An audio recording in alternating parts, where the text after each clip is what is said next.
Good morning. My name is Supan Manuja and I am your life coach. तो पुराने ज़माने में, हमारे मम्मी पापा के ज़माने में, इवन हमारे ज़माने में to some extent, everybody was like, इतना ज़्यादा कमर्शियली डिफरेंस नहीं था सब में। तो सब लोग एक दूसरे के घर जाते थे, उनको अच्छा खाना खिलाते थे और उनके लिए मे बी स्पेशली कुछ मीठा बनाते थे, या फिर उनको कुछ पैसे गिफ्ट में देते थे जब हम बच्चे भी जाते थे नानी के घर।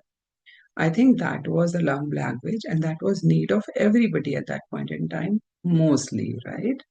And nobody used to कोई स्वेटर बना के देता था अपने हाथ से, तो लोगों को उसकी कदर होती थी, बिकॉज ना तो पैसे पता होते थे कितने आते हैं, और ना ये पता होता था कि गिफ्ट कोई बहुत एक्सपेंसिव गिफ्ट लाना है। So all those things were not there. तो आज की तारीख में डायनामिक्स चेंज हो गए हैं, है ना। और सब लोगों के पास सफिशिएंट सब कुछ है, तो हो सकता है कि आपकी नीड ये ना हो ही ना कि आपको कोई गिफ्ट दे, राइट। गिफ्ट लेना और देना अच्छा लगता है सबको, बट हो सकता है आपकी नीड ना हो। तो इसके लिए एक स्टोरी बताती हूँ। एक बार एक फिश थी। तो वो फिश पानी में थोड़ी ऐसे थोड़ा कम पानी था, तो वो थोड़ा ऐसे छटपटा रही थी फॉर सम रीजन। तो एक मंकी पेड़ पे बैठा था, उसको लगा कि ये जो है, फिश जो है, ये पानी में छटपटा रही है तो इसको दुखी है, तो वो उसको लाके थोड़ा सुखा के पेड़ की डाल पे रख देता है। और जो फिश होती है वो थोड़ा ऐसे और अनरेस्ट हो जाती है ना, और रेस्टलेस हो जाती है।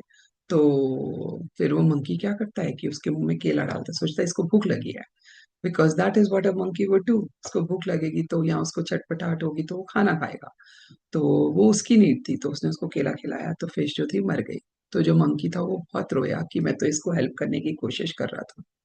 So do you resonate with that? बहुत बार ऐसे होता है कि हमारे फ्रेंड्स को, हमें लगता है, या फ्रेंड्स को या बच्चों को, या फिर किसी भी रिलेशनशिप में, सिबलिंग में, हमको लगता है कि हमें, क्योंकि हमें चीज वो खुशी देती है, इसलिए हमें लगता है वो करना सफिशिएंट है। और अगर वो करने से सामने वाला खुश नहीं होता है, या सामने वाले को फिर भी छटपटाहट होती रहती है, तो हमें समझ में नहीं आता कि हम तो बहुत कुछ कर रहे हैं फिर भी ये पर्सन खुश नहीं है।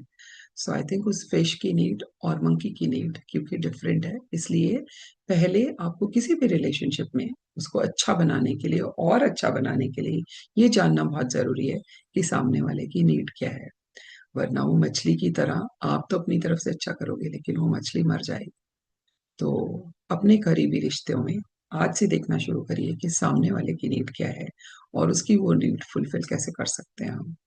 Bye for now, and I will see you with another life hack tomorrow morning. Follow me on my YouTube channel, Suman Manuja. I'm also on Instagram, suman.manuja. Bye for now.